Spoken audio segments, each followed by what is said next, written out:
Hi demons and ghoulies, and welcome back to my channel. Today we're in for another spooky stories. This format for this video is going to be a little different. It was actually planned much before October rolled around, but I thought because I had done this piece on stream that corresponds with this spooky tale, I would have them go together.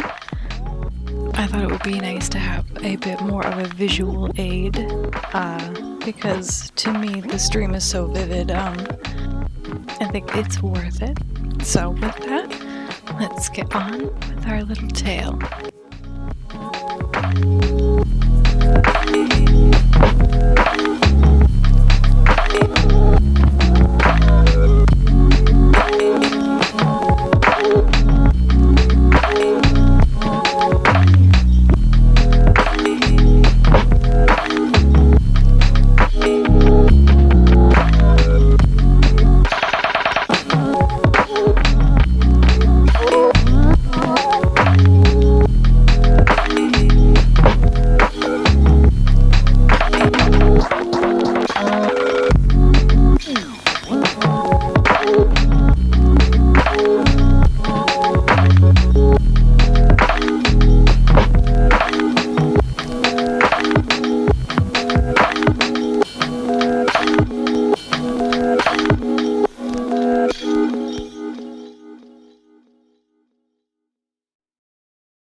This dream is one I've had many times, spanning over a few years.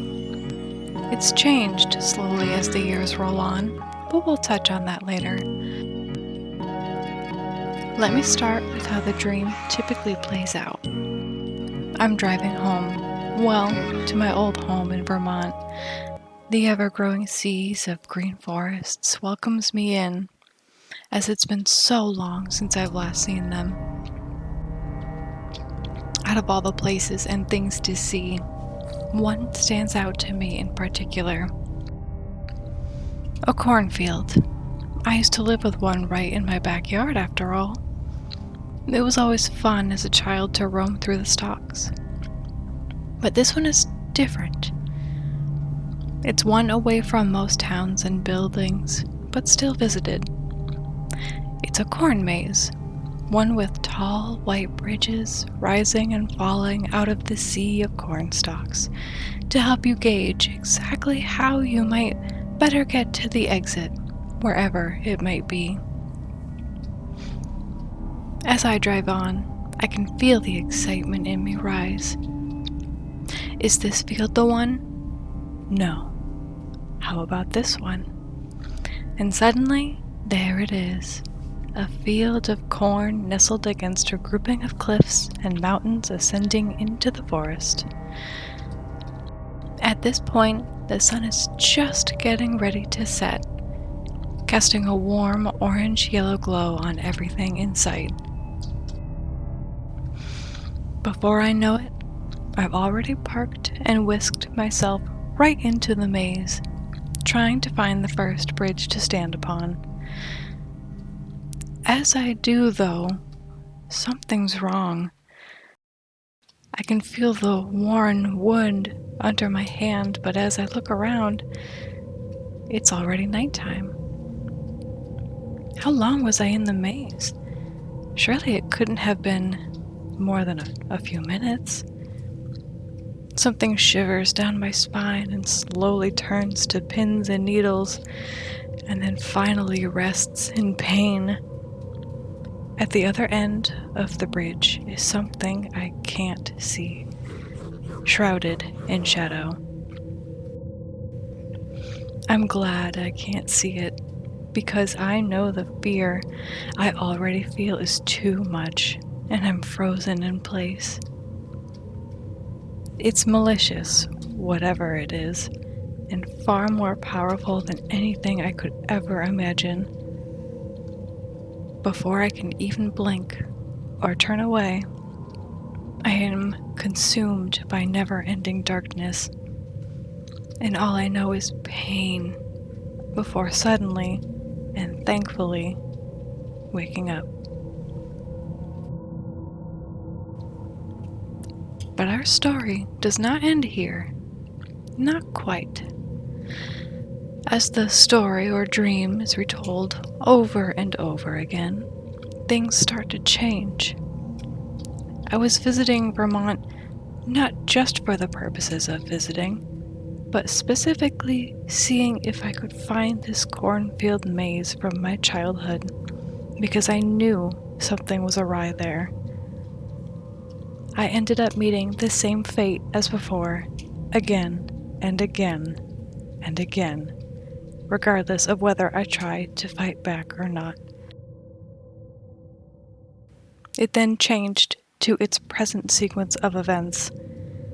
I'm heading to Vermont because I am called, challenged by this nightmarish entity. I know it's waiting there, and I am driven to it. It is already night by the time I reach the field and cross the first half of the bridge. As it draws upon me, I am able to fight back for the first time. And despite all the pain, I am able to wrestle with it, aggressively claw and fight, and enjoy it, as savage as the entity.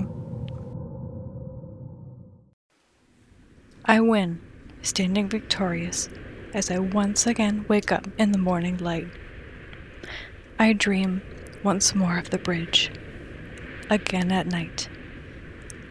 I stand alone, waiting for the entity to return, ready and willing.